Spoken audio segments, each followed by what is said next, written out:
তুলেছি আমি দুজনে খাবে তোমার লজ্জা পেয়েছে যা নষ্ট করে মুখ খা করতে হচ্ছে না আমি করতে পারি না আর এটা তুই খাই দরে খাওয়াও ও ও বাইসটা এ নটা বাজে নাকি মুখে শাড়ি কিনতে হবে না বাইস দে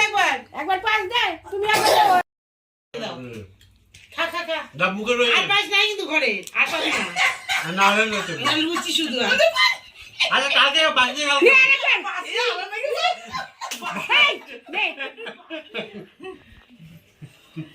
হ্যাঁ বল দে বাবারে এই শাড়ি শুটিতে পরে না জানো এমনি মাই রান্না না বাসি খাইবো এটা ঠাকুরের তো আগে কেকটা কাটবে তখনই জ্বালবে, এখন জ্বলো না। একটু তুমি জল খাও একটু কেকটা